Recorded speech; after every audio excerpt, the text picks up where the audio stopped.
suppose like being in any other new job, but within a month and a half, it was, you know, kind of like old sneakers. It fit just well. It fit just fine.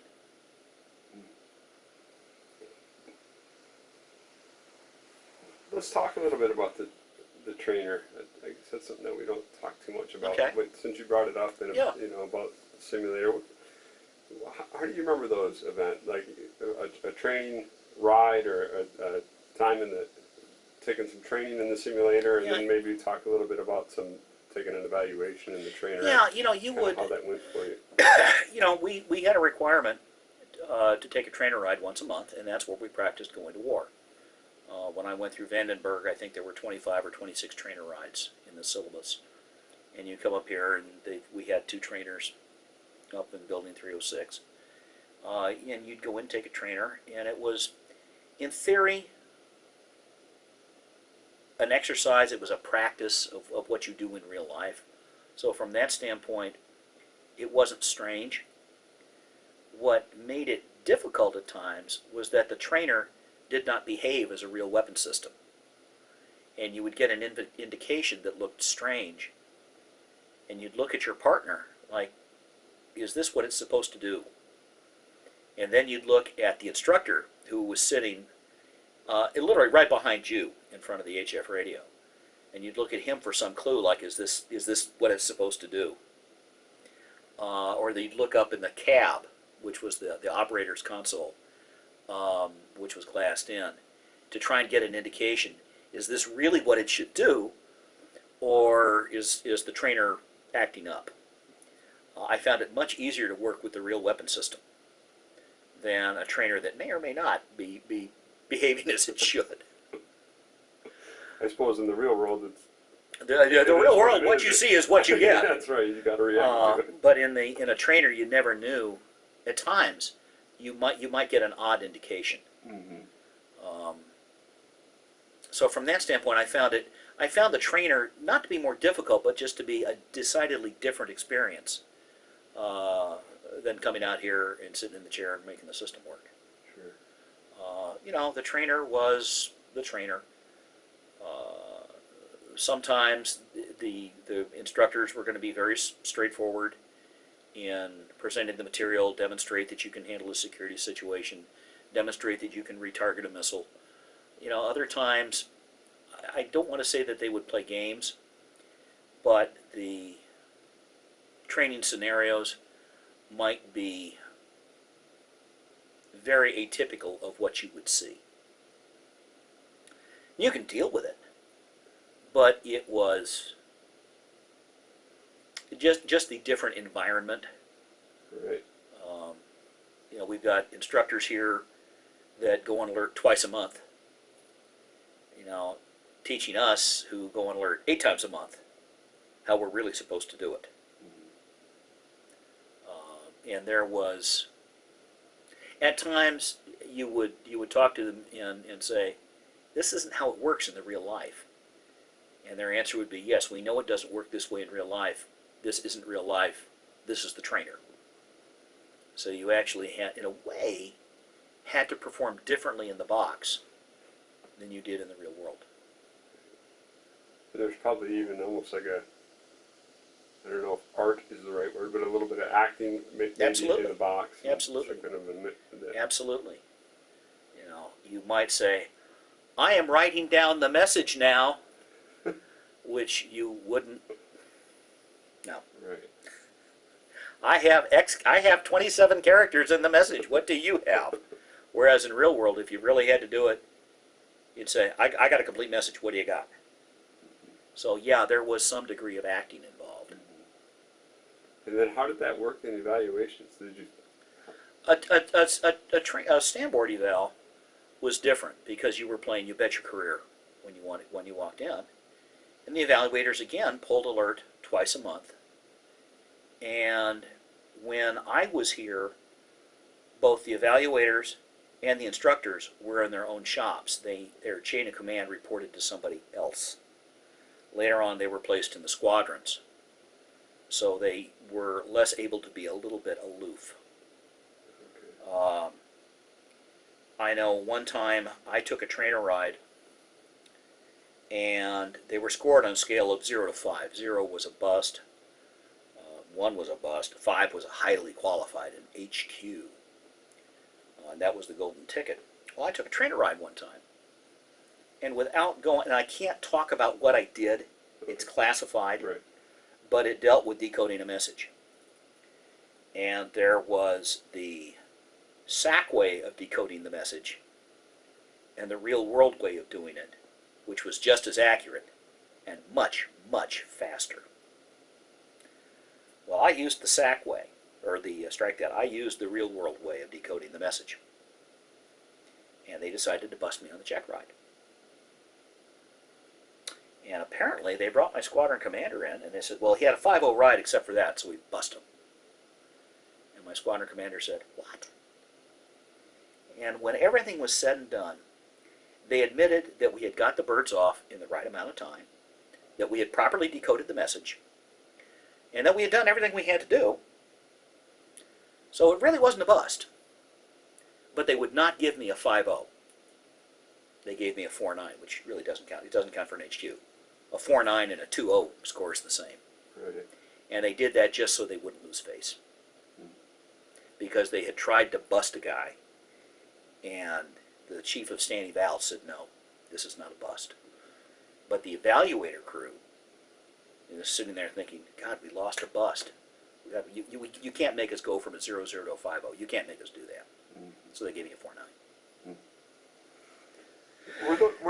Did you know those guys? Because they must have got pulled out of the squadron, pulled off of line duty, right? The guys in the shops would be identified after a month or two, and they would go in. And they would spend a year or a year and a half, and they would come out. Let's say they were a deputy that went in, they would come out, they'd upgrade to crew commander, they would spend another month and a half on line crew, and they'd go right back in. Okay. So they were their own separate class of crew guy. Okay. So you knew them a little bit, but not. And the worst thing ever was to be, and I was a squadron command post crew. I was an SCP crew for 2.5 years. You didn't want an instructor crew. An instructor crew you could deal with, sort of, if they were in the squad in a primary capsule. But an evaluator crew, if they were in the field, you were being evaluated, even if they weren't in the capsule, because you knew they would go home and say, boy, I pulled alert with McLean and Jacelius. And did you know it took them 3 minutes to call us when we had an outer zone alarm? What's the standard on calling? So, from that standpoint, if a Stand Eval crew was out here,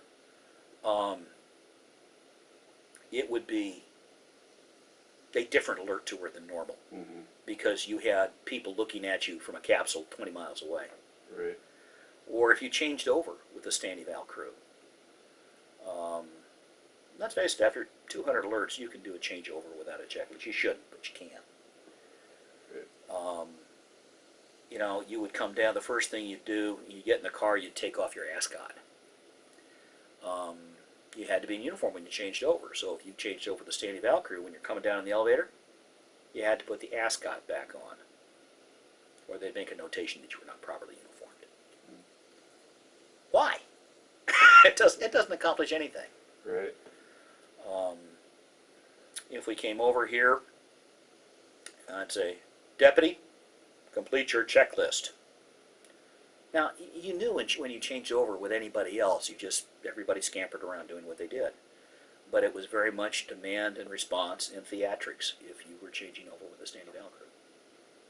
I think that kind of tension between line crews and Stand Eval crews is maybe the worst or the toughest or the part of the 4 years at Grand Forks. Yeah, what made it I think difficult? it was because, given the way SAC worked, the standard was simply perfection. Passing score on the exam was 100%. What don't you understand? Mm-hmm. And these were the guys who could write you up for using a white grease pencil instead of a black grease pencil when you wrote on your console. Right. And yes, that was done to me once. Why did you use a white grease pencil? Well, because I didn't have a black one. You know, there's a song. SAC makes it very, very easy to screw up. They found you drinking from the wrong side of a cup. And that's what it was like when I was on crew. Now, I'm told when the standing valve guys and the instructors came back to the squadrons, that changed.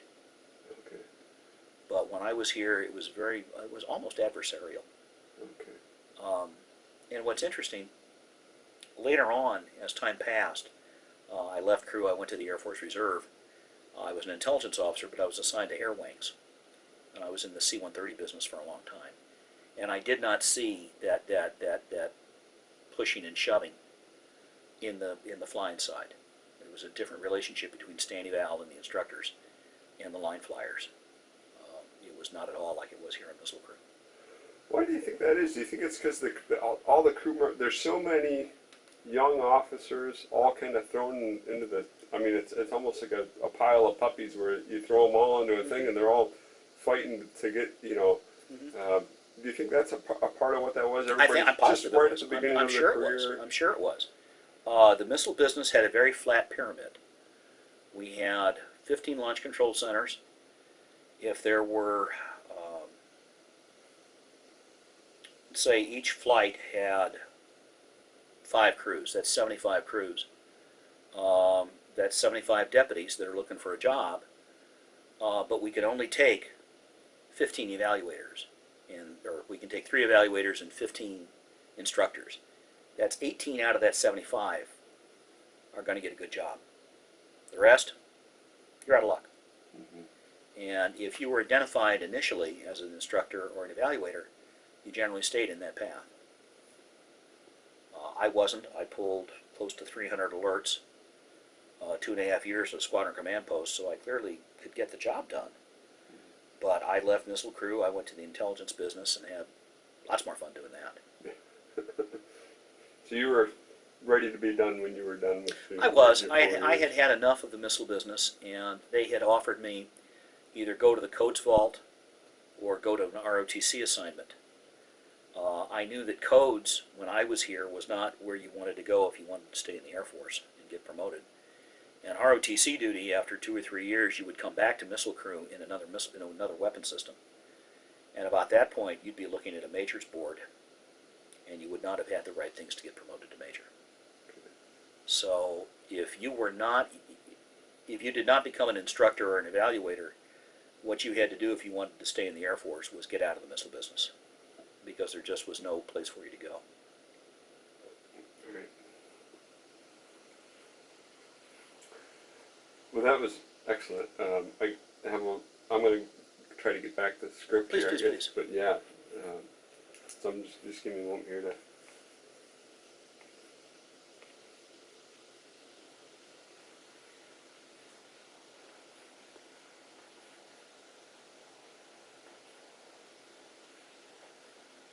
So quiet.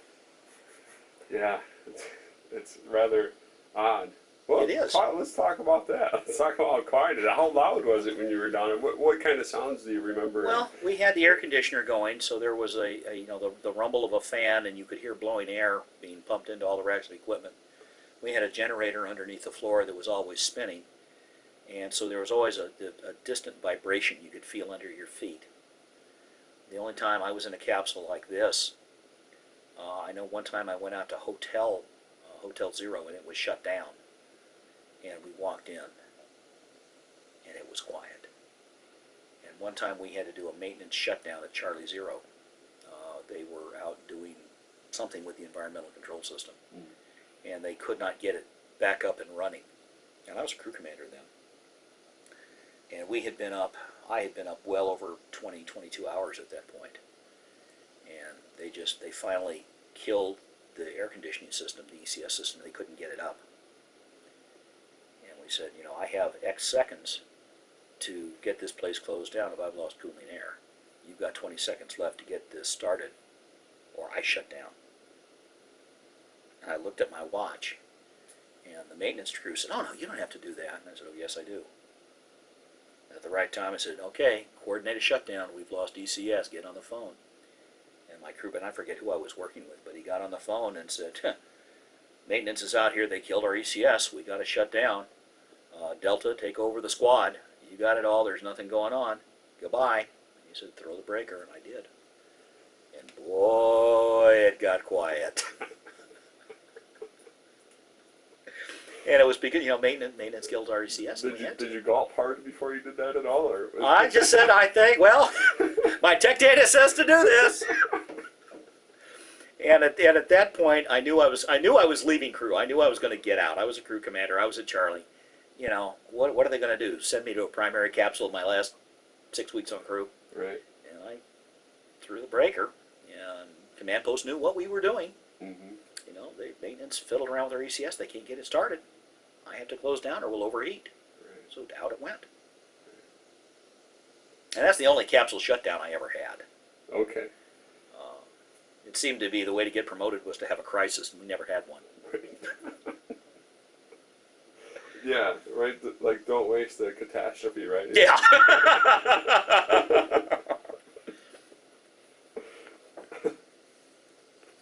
What's that?